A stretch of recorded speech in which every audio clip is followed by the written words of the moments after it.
Ora, muito bom dia a todos. Senhoras deputadas, senhores deputados, audição hoje aqui com o Sr. Comissário Europeu Michael Graf, responsável pela pasta da Democracia e Justiça e Estado de Direito e Proteção dos Consumidores. Esta audição é conjunta com a Comissão dos Assuntos Constitucionais, Direitos e Liberdades e Garantias e a Comissão de Economia e Coesão Territorial. Queria desde primeiro dar as boas-vindas aqui ao Sr. Comissário e a quem o acompanha e informar também que esta audição terá interpretação simultânea no canal 1 em português e no canal 2 em inglês. Queria informar o Sr. Comissário que a Sra. Presidente da CAI, deputada Edith Estrela, do PS, se encontra em missão parlamentar. Como Presidente da Delegação da AER, Assembleia Parlamentar do Conselho da Europa, juntamente com o Sr. Primeiro Vice-Presidente Ricardo Carvalho, do PSD. Queria recordar que se trata de uma audição conjunta entre a primeira, a quarta e a sexta comissões, a saber, a Comissão dos Assuntos Constitucionais, Direitos, Liberdades e Garantias, presidida pelo Presidente da Comissão, a Sra. Deputada Paula Cardoso, do PSD. A Comissão dos Assuntos Europeus, presidida por mim, Vice-Presidente do Chega, e a Comissão de Economia e Coesão Territorial, presidida pela Vice-Presidente da Comissão, pelo Sr. Vice-Presidente da Comissão, o Sr. Deputado Francisco Figueira, do PSD. A audição conta também com a participação da Sra. Deputada do Parlamento Europeu, Ana Catarina Mendes,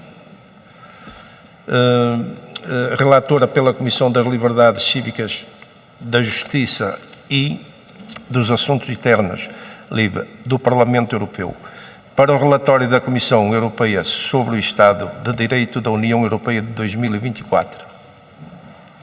Dou assim por iniciada a nossa audição, passando a palavra ao Sr. Comissário Europeu responsável pela pasta da Democracia, Justiça e Estado de Direito e Proteção de Consumidores, Michael Graf. A palavra é sua, Sr. Comissário. Disposa de 10 minutos de tempo para a sua intervenção.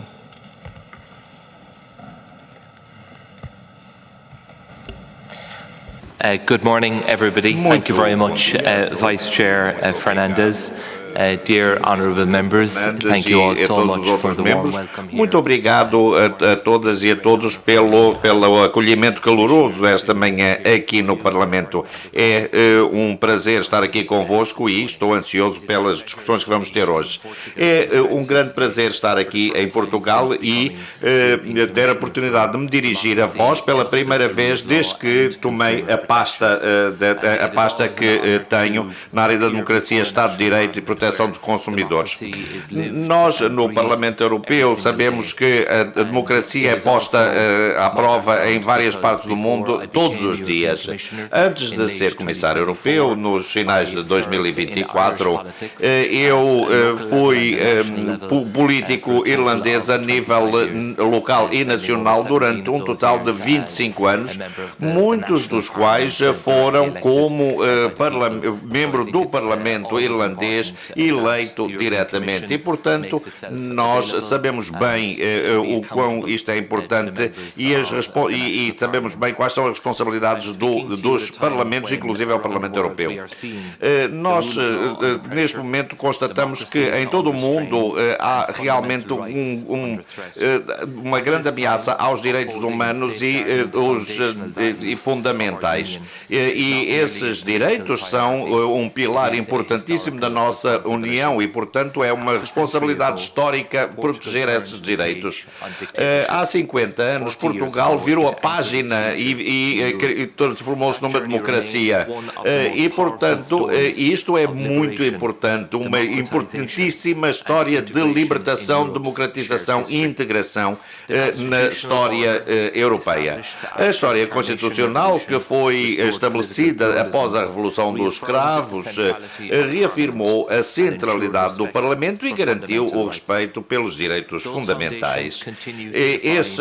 Essas fundações continuam a definir aquilo que é a Europa hoje. Um inquérito recente mostra que todos os cidadãos europeus consideram que o Estado de Direito e a democracia são absolutamente essenciais. E é justamente sobre isso que eu gostaria de me centrar. E nós temos que esforçar-nos, e é isso que o Parlamento Europeu faz, no sentido de levar a cabo todos estes direitos e proteger esses direitos, começando com o Estado de Direito. Portugal conhece bem que, tendo passado uma ditadura muito longa durante o século XX, conseguiram mudar a história e há pouco tempo foi comemorada a nova Constituição Portuguesa e isso foi importantíssimo no sentido de advocar e defender aquilo que é o Estado de Direito. Porque a questão é esta: quando o Estado de Direito é garantido, então os direitos dos cidadãos são também garantidos. E nós sabemos que tiveram também recentemente uma outra visita da equipa que está a tratar do relatório sobre a coesão e o Estado de Direito em Portugal e, portanto, teve a possibilidade de se encontrar com as várias entidades portuguesas. Nos últimos anos, todos estes sistemas têm sido postos à prova, nomeadamente devido a problemas políticos e à corrupção. Por nossa parte, a Comissão está preparada para continuar a avançar e garantir que põe em prática recomendações que foram avançadas para este setor. E é preciso garantir que são avançadas medidas para tratar das questões criminais bastante complexas e para avançar com a transparência da formação e do estabelecimento das leis. É preciso, claro, coragem para avançar, mas é preciso não desistir e é preciso continuar e garantir que está tudo espelhado no relatório anual sobre a coesão e o Estado de Direito. É evidente que isto é um princípio e o respeito pela coesão social e o Estado de Direito não pode estar minimamente em causa. E, portanto, temos que estabelecer aquilo que são as propostas para 2028 a 2034.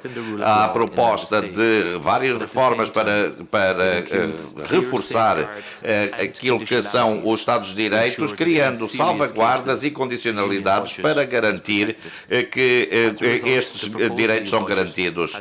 De facto, nós temos então neste relatório um grande potencial para poder garantir que a Comissão apoia os diferentes Estados para consolidar todos estes princípios.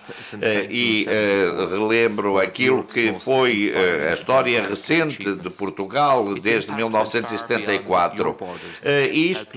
O impacto da vossa revolução foi muito além das fronteiras e foi de facto um grande exemplo para a Espanha e para a Grécia. Foi realmente essa revolução que restaurou o Estado de Direito e reforçou a proteção dos direitos fundamentais. É muito claro que Portugal está francamente comprometido no sentido de fazer avançar e, obviamente, proteger tais direitos. As salvaguardas são absolutamente necessárias, nomeadamente em momentos mais difíceis. A integridade das eleições e a garantia que os eleitos são, de facto, respeitados é essencial.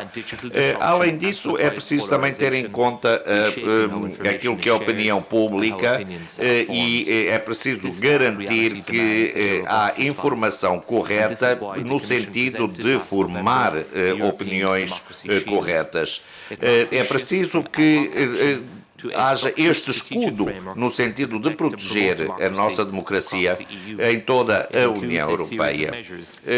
Mas para isso é necessário uma série de medidas que vão começar já no próximo ano. A salvaguarda dos nossos espaços, o reforço das instituições democráticas e eleições justas e a garantia de que os cidadãos participam. É preciso, pois, uma melhor coordenação e cooperação para garantir que este setor e que a resiliência democrática se mantém. É preciso, naturalmente, ter em conta aquilo que são os peritos nestas matérias e o respeito pelas diferentes instituições de cada um dos Estados-membros e garantir que haja uma boa cooperação para, obviamente, que haja a garantia também de uma independência de todos os atores, porque a defesa da democracia não é só o papel das instituições, é algo que está também sob a responsabilidade de todos nós, todos os cidadãos, e, portanto, este apoio é absolutamente essencial. E, mais uma vez, saúdo as iniciativas do Estado português na proteção destes setores. Este escudo que nós temos para a democracia vai nos permitir também criar um espaço para os cidadãos poderem discutir, debater e discordar, se for o caso. É preciso que haja uma estratégia específica para a sociedade civil e temos que dar mais apoio às organizações de cidadãos para garantir que há a proteção e o reforço das salvaguardas. Quando o Estado de Direito é mantido, os direitos fundamentais são respeitados, aumenta a confiança nas instituições. E a confiança não é algo de abstrato, é essa confiança que permite que as economias continuem a funcionar e que os cidadãos têm confiança nos seus governos. E por isso é que é tão necessário proteger os nossos direitos para garantir a competitividade europeia e a transparência. E, portanto, temos que permitir que haja os compromissos de todas as partes. E por isso é que é necessário, e isso foi já proposto, uma harmonização de determinados princípios e de leis e regulamentos que permitam garantir esses apoios. E, portanto, nós vamos justamente apoiar o estabelecimento dessas organizações que tenham, digamos que um capital razoavelmente baixo, mas que funcione para dar voz aos cidadãos. No caso dos consumidores é também importante. Temos que nos centrar naquilo que são os direitos das pessoas, os direitos das pessoas e também, obviamente, a proteção das crianças. Para concluir, e, portanto, acho que é muito claro para nós que a proteção da democracia e manter os nossos valores só virá reforçar a nossa economia. Isto aqui não estamos a falar de meras ideias, mas de pilares absolutamente essenciais e, portanto, é preciso que sejamos mais fortes, mais resilientes e mais prontos para a concorrência. Mais uma vez, muito obrigado pela vossa presença. Muito obrigado, Sr. Comissário. Passo, assim, a palavra à Sra. Deputada Eva Brás Pinho, do PSD. Muito obrigada, Sra. Presidente, Srs. Presidentes, Sr. Comissário, colegas deputados. Sr. Comissário, é um gosto recebê-lo nesta audição e agradeço-lhe a sua exposição inicial. Vivemos um tempo particularmente exigente para a União Europeia, tanto internamente como externamente. E eu gostava de começar precisamente pelo Estado de Direito. 90% da população residente na União Europeia reconhece a importância dos valores democráticos e do Estado de Direito e atribui-lhe um valor fundamental e um capital grande do nosso espaço europeu. E o relatório anual do Estado de Direito confirma-nos uma coisa, que é no fundo que mantemos uma base sólida dos nossos valores fundamentais, não obstante haver, como mencionou, várias recomendações a vários Estados-membros naquilo que ainda têm por melhorar. O relatório que do ano passado tem algumas menções, e o Sr. Comissário comentou isso, Portugal cumpriu já com a regulamentação do lobby, mas também no âmbito da diretiva da perda alargada de bens, vamos entrar na fase de especialidade e, portanto, estamos a transpor a diretiva bem antes da sua data de finalização, que é de 2027. Portanto, Portugal tem estado a cumprir com as recomendações que nos são dirigidas. Sabemos, no entanto, Sr. Comissário, que há outros Estados-membros com sinais de alerta significativos que não o fazem, e eu consigo pensar em alguns desafios que enfrentamos, seja na independência judicial, que gera tensão em alguns Estados-membros, seja a duração excessiva de alguns processos, seja a luta contra a corrupção, e tudo isto gera uma tensão. Nós sabemos também que, embora algumas recomendações sejam cumpridas, sabemos que, e olhando para o relatório da Associação Liberties, que há uma série de recomendações que não são cumpridas. A nosso ver, é importante este reforço da condicionalidade do acesso ao orçamento europeu e dos EU Funds, como mencionou e bem, ao cumprimento do Estado de Direito e também estas recomendações. Não obstante, eu gostava de lhe perguntar que balanço é que faz da implementação destas recomendações pelos vários Estados-membros e se considera que precisamos de novos mecanismos de reforço, além desta dimensão do orçamento, para que de facto estas recomendações sejam implementadas e possamos reforçar o nosso Estado de Direito. Por outro lado, também uma dimensão em que o Brussels Effect, no nosso entender, é muito importante. Não apenas garantir aquilo que é o Estado de Direito dentro de portas, mas também sermos um elemento propulsor do Estado de Direito fora as nossas fronteiras e estabelecer como nossa identidade este Estado de Direito de sermos esta força no mundo. E, portanto, também perguntar-lhe se considera que com os instrumentos que temos atualmente estamos a conseguir fazer este trabalho e como é que podemos continuar a ser este agente ativo do Estado de Direito no mundo. Por outro lado, sobre o Escudo Europeu da Democracia, que nos falava há pouco, já está em vigor desde novembro de 2025 e, portanto, agora, no fundo, o que eu gostava de lhe perguntar é, do ponto de vista da sua implementação, que balanço é que faz desde que entrou em vigor, se considera que precisamos de reforçar de alguma maneira, se está a conseguir cumprir o seu objetivo. E depois, por outro lado, no quadro da defesa dos direitos dos consumidores, o Sr. Comissário mencionava e bem, particularmente na dimensão digital, temos muitíssimos desafios, desde práticas enganosas online, até decisões influenciadas por sistemas algoritmos. Recentemente vimos uma decisão no Tribunal Americano que condenou a Meta ao pagamento de 375 milhões de indenização por danos causados a jovens. E nesta dimensão eu gostava de lhe perguntar se nós estamos ou não estamos a conseguir atacar esta dimensão verdadeiramente, que medidas adicionais é que acha que podem assegurar uma aplicação eficaz das nossas regras de proteção nos consumidores no ambiente digital, se considera que esta tendência que vimos nos Estados Unidos, nomeadamente do impacto que os algoritmos estão a ter nas novas gerações, se conseguimos de facto também importar isso para o espaço europeu, porque naturalmente os jovens europeus também são profundamente afetados por isso.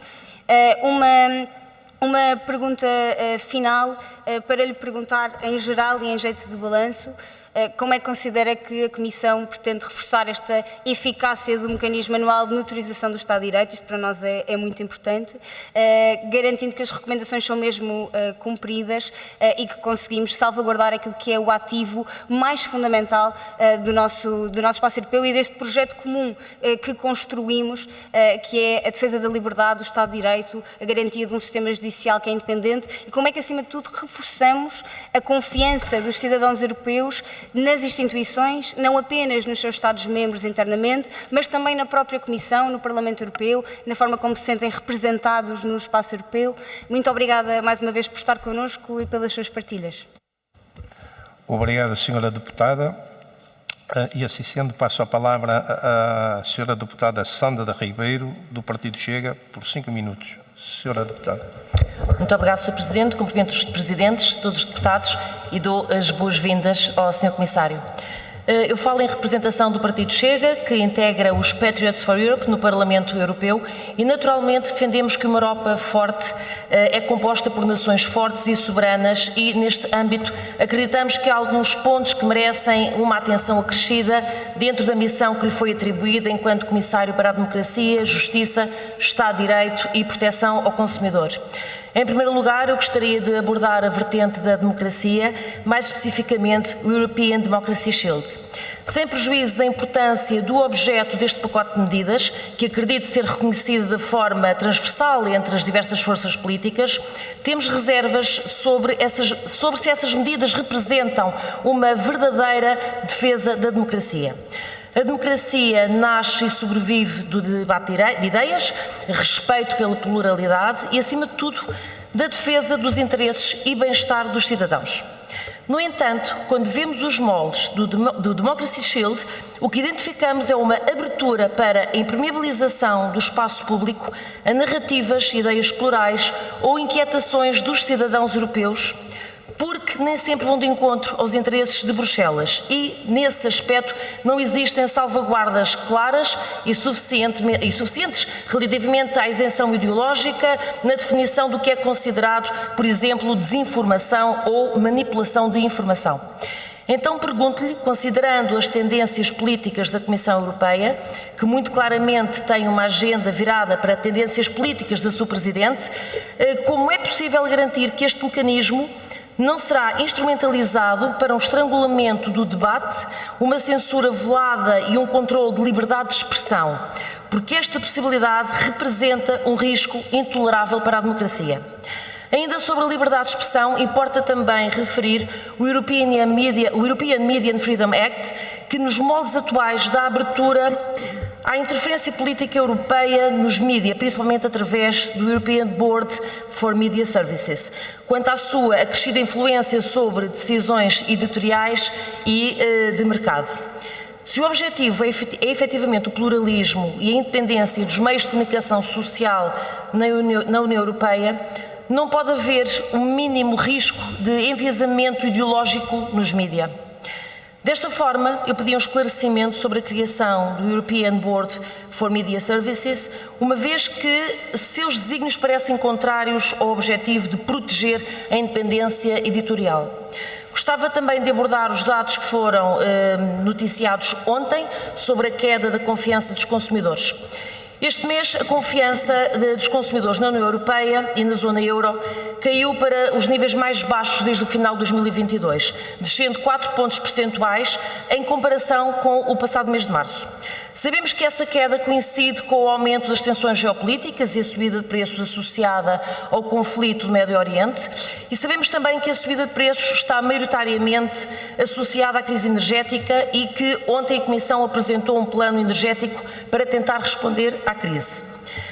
As medidas vão permitir que os países cubram até 70% dos custos grossistas de eletricidade, até reduções fiscais, direcionadas para baixar as faturas energéticas. Mas as medidas, na sua maioria, são respostas imediatas e não respostas a longo prazo. Deixava a pergunta se o senhor considera que as medidas apresentadas são suficientes para responder eficazmente a uma crise tão instável e se também considera que elas são suficientes para enfrentar a confiança dos consumidores ou se ainda não garantem a estabilidade que os consumidores precisam. Por fim, deixava uma questão sobre um tema transversal, que é o quadro financeiro plurianual. Estando anunciado que Portugal deverá sofrer um corte de cerca de 12% respeitando ao próximo orçamento da União Europeia para o período 2028-2034, configurando uma descida de 32,9 para 28,9 mil milhões de euros, como se justifica esta redução, atendendo que tem sido indicado que os fundos regionais e sociais serão mais afetados e, no caso da coesão territorial, Portugal poderá enfrentar cortes de cerca de 15%, com o montante máximo disponível a ficar abaixo do atual, sendo que em relação aos programas sociais estima-se uma acentuada quebra que tende a atingir 64% face ao quadro em vigor. Sabemos que parte destas preocupações são abordadas nas alterações ao quadro financeiro plurianual que foram aprovadas no Parlamento Europeu na semana passada e, por isso, eu gostaria de saber qual o posicionamento da Comissão face a estas alterações. Muito obrigado mais uma vez e bem-vindo. Muito obrigado, Sra. Deputada.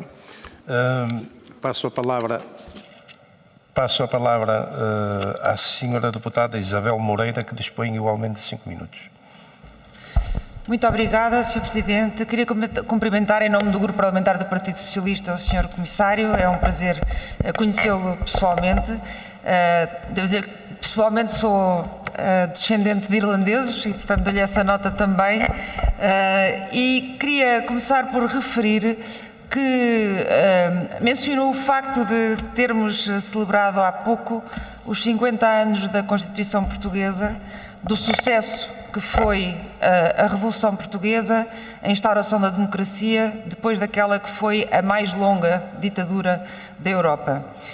E talvez pessoas que nasceram precisamente nesse momento, que foi o meu caso, não esperassem que o maior desafio que viessem a encontrar nas suas vidas, precisamente 50 anos depois, fosse precisamente a defesa da democracia. Não imaginaríamos nos nossos 20 anos, quando estávamos a estudar na universidade, que mais tarde na vida, nos nossos 50 anos, o grande desafio nas nossas vidas fosse, novamente, a defesa da democracia, como fizeram os nossos antepassados. E por isso é tão importante o seu trabalho e é tão importante as perguntas que podemos fazer aqui e as reflexões que podemos trazer para cima da mesa. Nomeadamente, a saber quais são os maiores desafios que encontra relativamente à força que têm os instrumentos do escudo europeu da democracia, relativamente às ameaças reais da desinformação nos tempos de hoje. Por outro lado, como é que podemos conciliar a força com que os democratas, os verdadeiros democratas, afirmamos a democracia como pilar da União Europeia e, ao mesmo tempo, verificamos que dentro da União Europeia assistimos a um assalto ao Poder Judicial, a um assalto à separação de poderes, como aconteceu, por exemplo, na Hungria ou na Polónia. Também, por outro lado, gostava de lhe perguntar como é que vê a possibilidade da União Europeia poder ter uma postura mais forte quando não são respeitados aqueles que são o quadro legal aplicável aos direitos dos migrantes, nomeadamente quando determinados países aprovam leis que claramente violam o quadro internacional relativo ao direito de asilo ou relativo ao resgate em alto mar. Finalmente, queria-lhe fazer uma pergunta que nos parece essencial, porque é importante para nós que a avaliação do que se passa em Portugal seja positiva, mas também é importante que o olhar de fora seja vigilante, nomeadamente no que toca à transparência. Recentemente foi aprovado pela Comissão de Acesso aos Documentos Administrativos que as doações aos partidos políticos deixariam de ser públicas, o que, do nosso ponto de vista, é um erro trágico. E hoje mesmo deu entrada um projeto de lei do Partido Socialista para, no fundo, corrigir isso, porque, ao contrário de outros partidos, consideramos que, a partir do momento em que uma entidade ou alguém faz uma doação a um partido político, deve estar sujeita exatamente às mesmas regras que vigoram de acordo com o regulamento europeu que se aplica aos partidos políticos europeus e, portanto, as doações devem ser públicas. E, finalmente, queria que nos ajudasse com a sua reflexão sobre o que se está a passar também em Portugal relativamente a direitos de minorias, de pessoas que estão a sentir as suas vidas ameaçadas, nomeadamente imigrantes que viram aprovadas leis que, enfim, foram declaradas inconstitucionais recentemente, mas pessoas da comunidade LGBTI. Em Portugal estamos a chegar a uma situação em que a defesa dos direitos das pessoas LGBTI está a ser chamada de ideologia. No fundo, seguindo a lógica de Putin, de Trump, por aí fora. Como antigamente defender a liberdade da mulher também já foi chamada de ideologia. Está-se a seguir a mesma lógica. Isto em si seria normal se viesse da extrema-direita. O grave é que já foi aprovado em Parlamento, nomeadamente na generalidade, a revogação da autodeterminação das pessoas trans e, imagine-se, a proibição de hastear bandeiras que são chamadas de ideológicas, como seja a bandeira arco-íris, que é o símbolo da igualdade de todas as pessoas, mesmo tendo sido aprovado em Portugal o Dia Internacional da Luta contra a Homofobia e Transfobia. É um dia nacional, a discriminação é proibida pela Constituição. Imagine-se que foi proibido por lei que o Parlamento e que uma autarquia possa hastear esta bandeira nesse Dia Nacional. Muito obrigada mais uma vez. Muito obrigada, Sra. Deputada. Assim sendo, passo a palavra ao Sr. Deputado Jorge Miguel Teixeira, do Partido Iniciativa Liberal. Muito obrigado, Srs. Presidentes, Sr. Comissário, cumprimento a sua vinda aqui, a sua vinda a Portugal, e venho falar de confiança, que é um tema que sublinhou muito na sua intervenção inicial e é certamente um dos temas que mais preocupa os europeus, especialmente na esfera política. E o problema da confiança é que, sabendo nós que ela tem estado num processo de erosão nos últimos anos, ela não se consegue restaurar por decreto. A confiança é um misto de percepção de eficácia dos políticos, de honestidade dos políticos e de adesão à verdade do ambiente onde se inseram. Ou seja, as pessoas têm de sentir que os factos e as coisas a que são expostas diariamente têm alguma relação com a verdade e que não estão a ser enganadas. Isso é o que se constrói ao longo do tempo e que não depende inteiramente da decisão de políticos. E o problema, parece meu, de muitos dos temas que está a tratar nas suas responsabilidades é que a Comissão Europeia está a tentar, por decreto, arranjar uma coisa que, pela sua natureza, é muito mais abrangente do que o âmbito daquilo que pode fazer. Vou-lhe dar alguns exemplos. Uma rede europeia de fact-checkers. É verdade que o fact-checking é necessário. É verdade que a desinformação precisa de ser combatida. Agora, o fact-checking, para já, chama-se jornalismo. É papel de jornalismo verificar factos e transmitir a verdade do que está a acontecer às pessoas. E depois, em último caso, pode-se sempre perguntar quem é que verifica os fact-checkers. Porque, na verdade, se tivermos fact-checkers apoiados pela União Europeia a cometer erros, isso acaba por ser um dano reputacional para a própria União Europeia. O mesmo se aplica quando sustentamos uma noção de que a sociedade civil na União Europeia precisa de ser sustentada pela Comissão Europeia e pelas instituições europeias. A sociedade civil, pela sua natureza, deve ser um contrapeso bom ao trabalho que fazemos aqui, deve ser autónoma e deve ser independente face às instituições políticas e, neste caso, face à União Europeia. Se estivermos a reforçar ou até a criar dependências na sociedade civil face às instituições europeias, mais suspeita se cria e mais suspeitas são exploradas por aqueles que querem exatamente explorar a desconfiança que já existe. Por isso, Sr. Comissário, eu pergunto-lhe muito concretamente como pretende evitar cair nestes problemas, porque verdadeiramente a sociedade civil na União Europeia, bom, elas são muito diferentes de Estado-membro para Estado-membro, mas deve ser capaz de ser autónoma. Como todo o ecossistema de jornalismo e do fact-checking deve ser capaz de sustentar por si mesmo. E se criar a percepção de que todo este ecossistema que é necessário está a ser dominado pelas instituições europeias ou que está a ser utilizado para proteger um conjunto de narrativas, então aí é que teremos mesmo o caldo entornado. Depois, queria perguntar-lhe sobre o Digital Fairness Act. O Digital Fairness Act aborda toda uma série de questões que se relacionam mesmo com a própria fraude que existe online e em vários mercados que ainda não estão bem regulados ao nível de online, mas, no entanto, está a sobrepor-se a muitas coisas que também já estavam a ser reguladas por anteriores regulamentos que já tinham sido aprovados ao nível da União Europeia. Por isso, o que eu lhe pergunto é se está a ser feito também um esforço de simplificação e descomplicação de toda a legislação que já existia, como o DSA e o DMA, para assegurar que o Digital Fairness Act não é só mais uma camada de complexidade que estamos a acrescentar a um edifício que já é muito difícil de acompanhar por parte das empresas. Muito obrigado. Muito obrigado, Sr. Deputado. Passo assim a palavra ao Sr. Deputado de Livre, Paulo Moacho. Tem 4 minutos.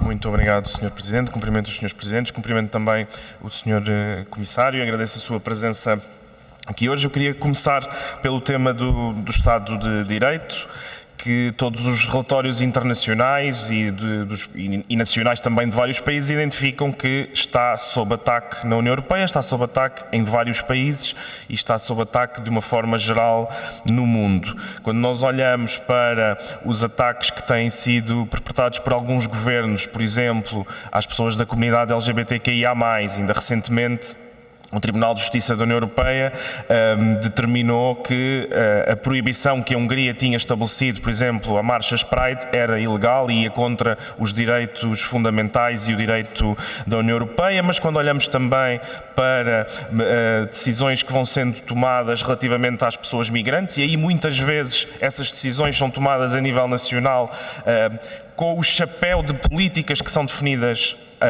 a nível europeu, com o Pacto das Migrações, por exemplo, e muitas vezes a justificação que os governos dão é a implementação de medidas da própria União Europeia, ou, por exemplo, de um ponto de vista mais geral, os ataques e limitações à liberdade de expressão, à liberdade de manifestação, à liberdade de associação.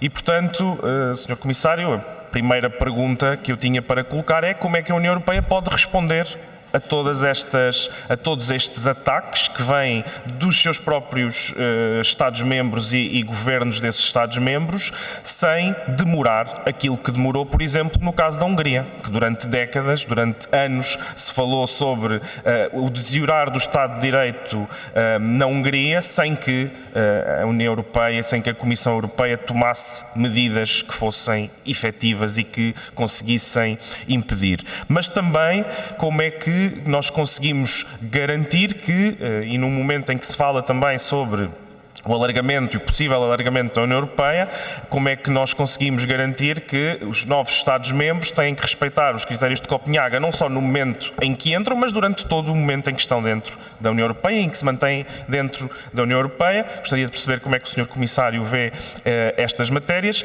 e, de um ponto de vista também da própria legitimidade democrática da União Europeia, se também não entende que essa defesa do Estado de Direito, que a União Europeia deve fazer de uma forma mais afirmativa, se ela não deve vir também acompanhada de um reforço da própria legitimidade democrática da União Europeia, que é também muitas vezes apontada como uma limitação pelos próprios governos para aceitarem. Mas depois há também as preocupações que estão intimamente interligadas com as preocupações internas, as preocupações externas, da interferência externa, desde logo a interferência externa nos processos eleitorais, a interferência externa no próprio, e também já foi aqui referido, no próprio financiamento de muitas campanhas eleitorais na União Europeia, que têm em muitas circunstâncias interferência externa. Como é que a União Europeia pode garantir que está defendida dessa interferência externa que tem como objetivo precisamente minar a União Europeia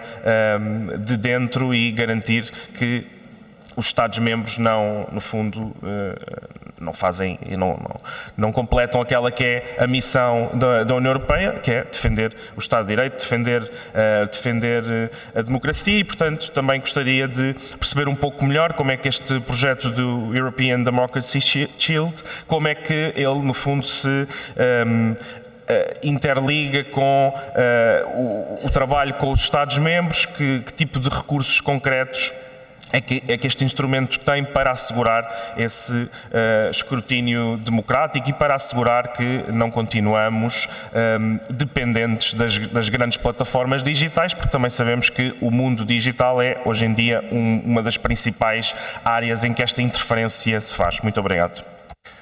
Muito obrigado, Sr. Deputado. Vou passar agora a palavra ao Sr. Deputado Filipe Sousa, do JPP, que dispõe de 2 minutos.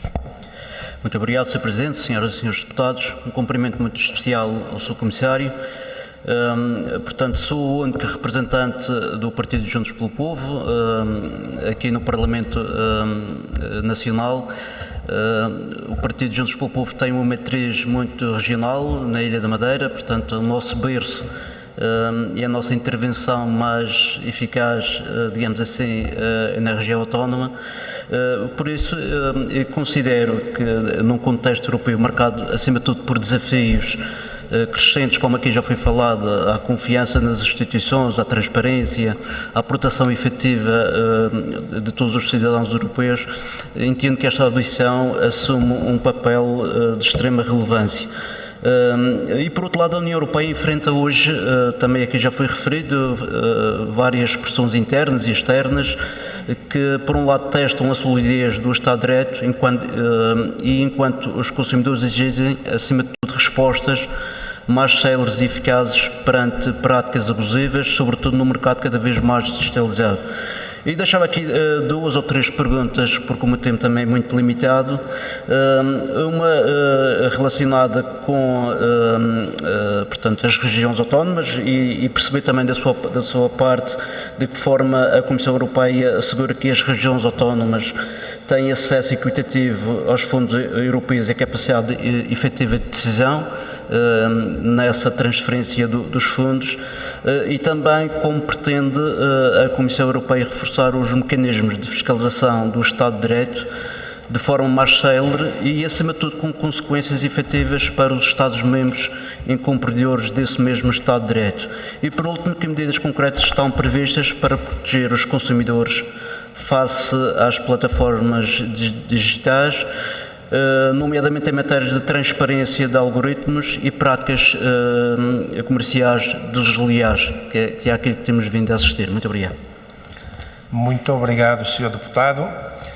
Queria aqui agradecer a todos os intervenientes e agora passar a palavra ao Sr. Comissário, que dispõe de 10 minutos para responder a estes grupos parlamentares.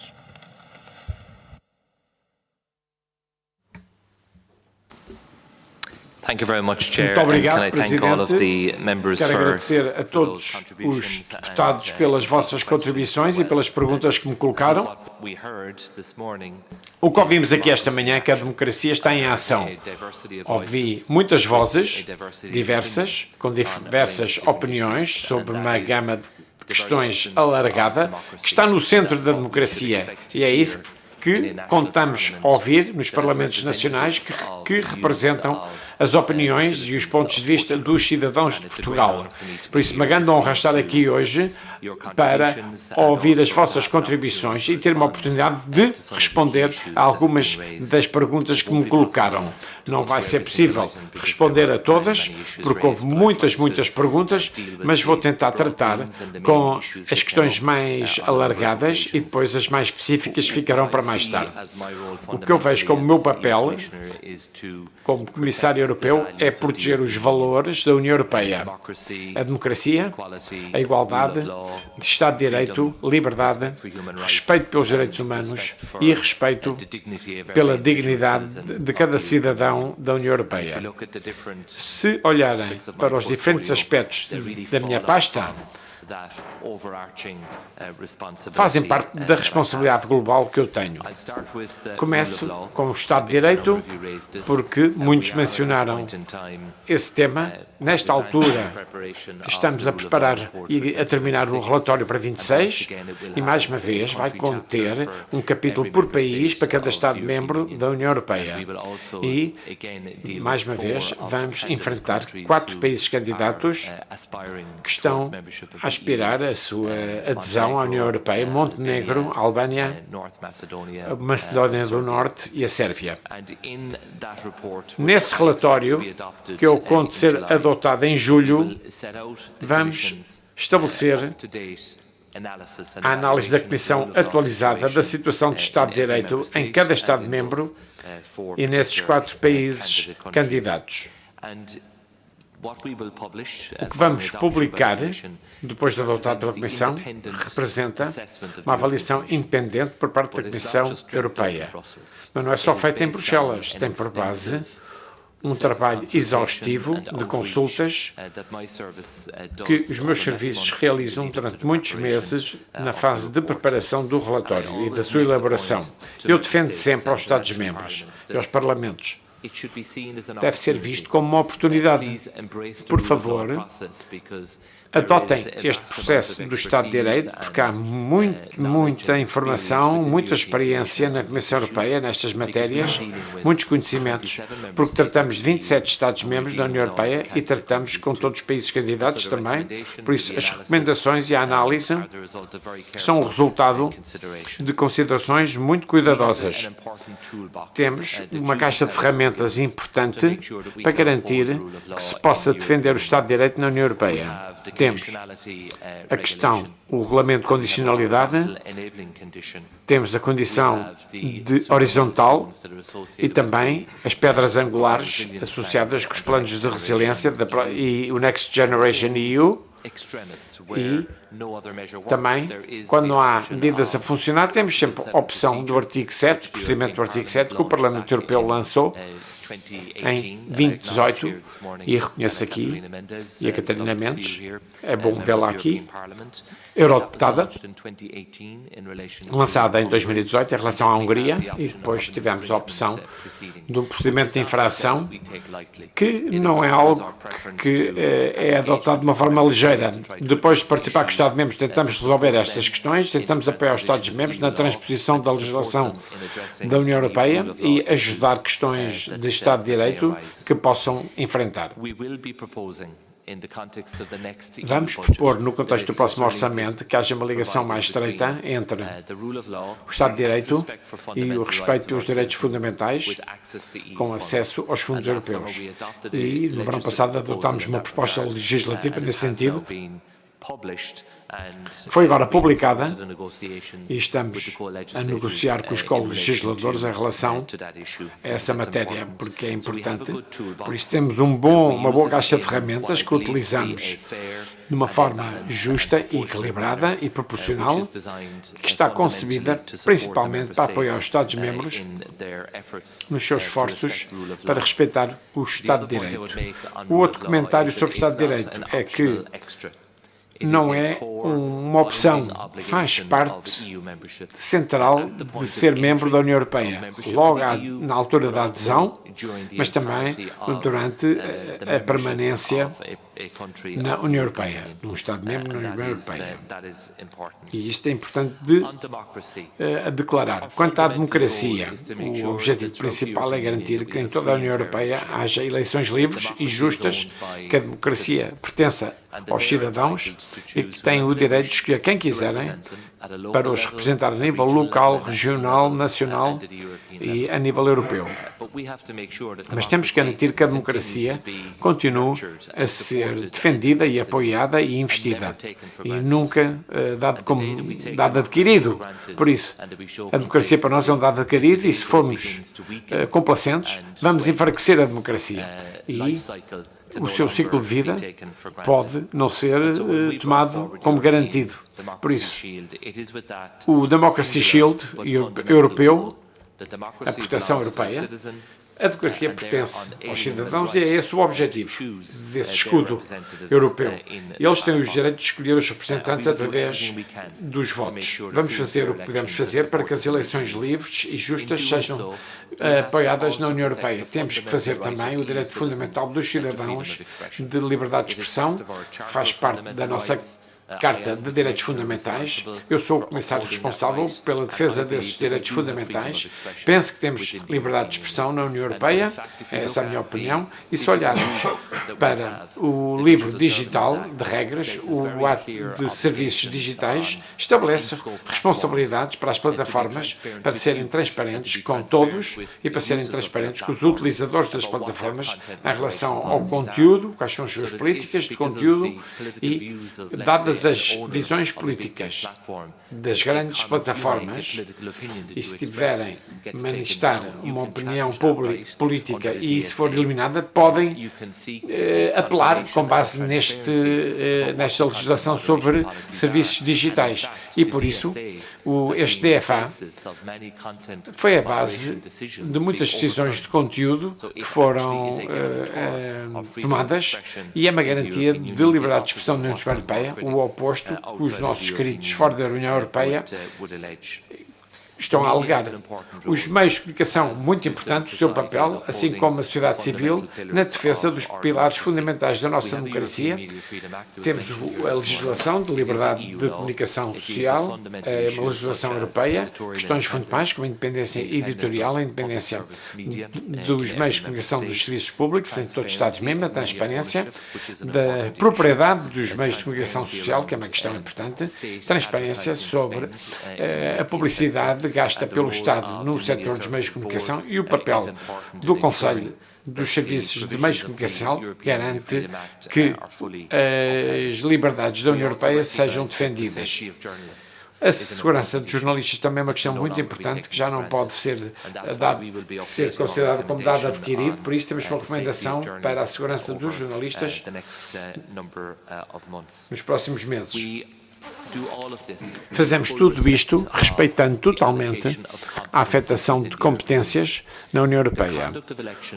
As eleições é um tema das autoridades nacionais e do Governo Nacional, respeitamos isso, e se não o fizéssemos estaríamos a ultrapassar o nosso mandato e íamos para lá da nossa base jurídica fundamentada no Tratado. E não o fazemos, mas o que podemos fazer com o nosso mandato é facilitar os Estados-membros a apoiarem-se uns aos outros. Por isso, reunimos as autoridades que realizam eleições através de uma rede sobre eleições, onde podem partilhar boas práticas em termos de eleições, aprendem uns com os outros, identificam questões que devem estar na ordem de trabalhos, na agenda, e falam com a Comissão e pedem-nos para dar apoio e recursos sobre certas matérias. Mas são eles que estabelecem a agenda. É liderada pelo Estado-membro nacional.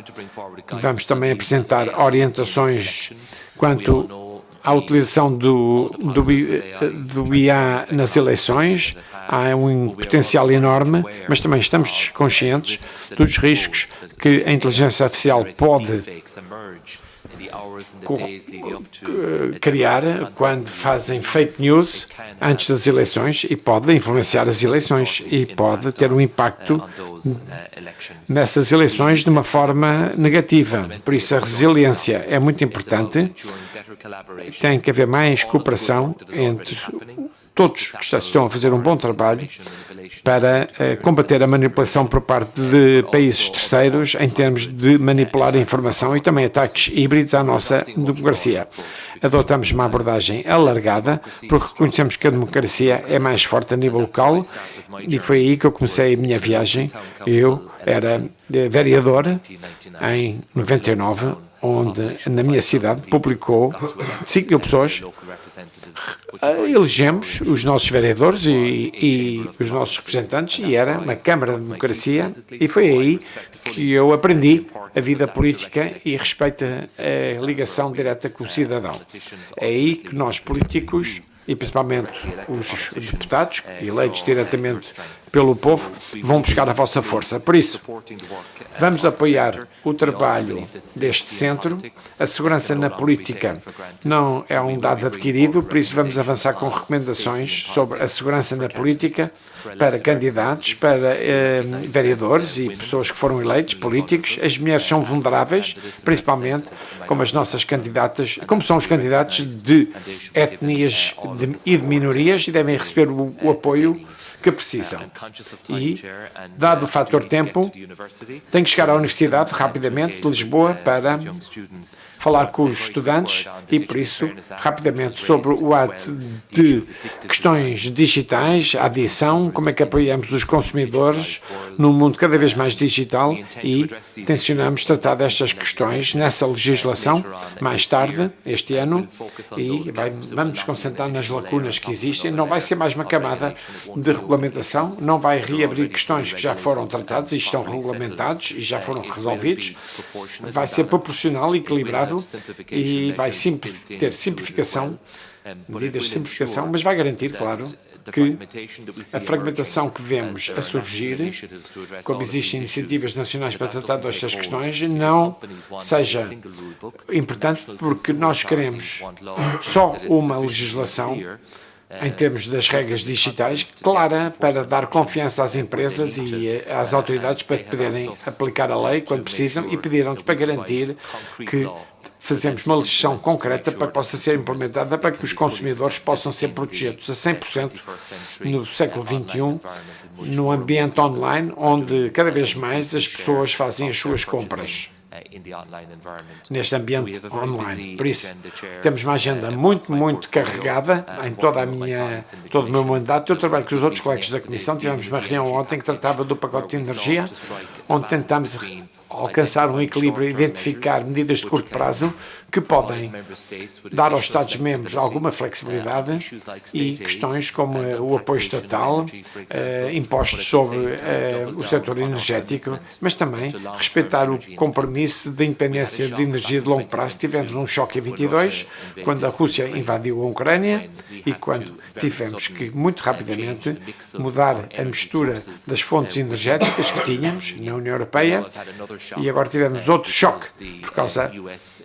da guerra dos Estados Unidos e de Israel contra o Irão, fora do nosso controle, mas o que está no nosso controle é que passamos por uma situação onde, a longo prazo, temos energia limpa, doméstica, e temos que ter segurança em energia e independência para não estarmos à mercê de fatores exteriores à União, tal como está a ocorrer agora, e é por isso que queremos nos concentrar, continuar a concentrar na segurança energética, mas reconhecemos que as pessoas estão a sofrer. Eu venho de um país onde há 15 dias atrás houve grandes manifestações contra os aumentos do custo de energia e o governo reagiu e também participou no debate com o pacote energético, e por isso o que tentámos fazer ontem foi dar aos Estados-membros a flexibilidade que precisam para apoiar as empresas, para apoiar os setores que são muito intensos no consumo de energia, mas também apoiar o cidadão individual para que os consumidores vulneráveis, em particular, e pedimos que estas medidas sejam temporárias, atempadas e dirigidas, e mantemos o nosso compromisso para a descarbonização e também, no fim de dias, para a independência energética. Mas muito obrigado, Presidente, por esta oportunidade. Foi uma grande honra estar aqui convosco. Espero que tenha uma oportunidade para voltar aqui e também recebê-los em Bruxelas também nestes tempos vindouros. Muito obrigado. Muito obrigado, Sr. Comissário. Sendo o Sr. Comissário responsável pelos temas da democracia, justiça e Estado de Direito, eu queria informá-lo que no próximo sábado vamos festejar aqui o Dia da Liberdade e da Democracia, que é o 25 de Abril. E tenho o dever de o informar, enquanto deputado eleito pelo Círculo da Imigração, que existem hoje milhões de portugueses que não têm acesso ao voto e milhares de portugueses que não têm acesso ao ensino. E lamento não se ter aqui falado nisso, mas ficará para outra altura. Sendo assim, vou dar, o Sr. Comissário está com pressa, vou dar a nossa reunião como encerrada e agradecemos todos. Muito obrigado.